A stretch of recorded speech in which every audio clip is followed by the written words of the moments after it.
कि deputy commissioner Islamabad और SSP operation Jameel Zafar बड़ी मुश्किल में फंस गए हैं। इस्लामाबाद हाई कोर्ट ने बाकायदा तौर पर तौहीन अदालत केस में 3 MPO के गैर कानूनी आर्डर जारी करने के केस में ट्रायल का आगाज़ कर दिया है और मुख्तलिफ जो थाने हैं, थाना कोसार और दीगर थाना मारगला, इनके जो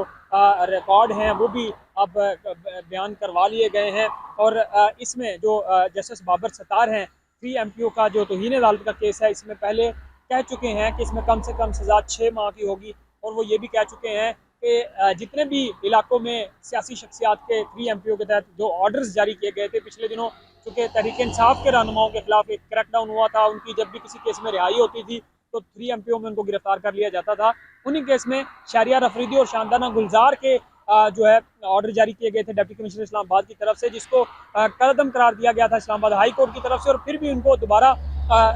हिरासत में रखा गया था, जिसके ऊपर तौहीन अदालत केस की कार्रवाई शुरू की गई थी। गुज़श्ता रोज़ भी ये केस चला था और जो प्रोसिक्यूटर हैं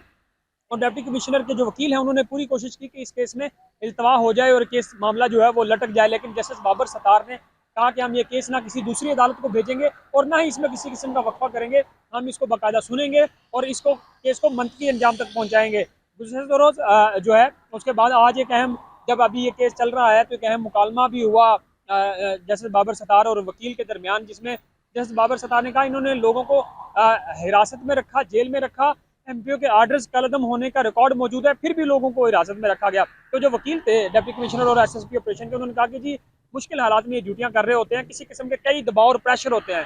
जिसमें जस्टिस बाबर सत्तार ने कहा कि फिर हम ये समझें कि पुलिस वाले भी मोहरे होते हैं, दूसरों के मोहरे बन जाते हैं, तो अपने जो ड्यूटियाँ वो सरअंजाम नहीं देते। तो ये एक अहम मुकालमा था। और उसके बाद अब देखना ये होगा कि ये जब बयान रिकॉर्ड हो जाएंगे, उसके बाद अदालत की इंतहा दे चुकी है कि जो हतमी कार्रवाई है वो इलेक्शन के बाद की जाएगी। लेकिन जो कानूनी माहिरीन हैं वो ये समझते हैं कि ये जो केस है 3 MPO के गैर कानूनी जो ऑर्डर्स जारी करने का तौहीन अदालत का केस है, इसमें अदालत शायद ये माइंड बना चुकी है कि वो इसको मिसाल बनाना चाहती है, ताकि आने वाले वक्तों में कोई भी डिप्टी कमिश्नर किसी भी इलाके में सियासी शख्सियात के गैर कानूनी 3 MPO के ऑर्डर्स जारी ना किए जाएँ।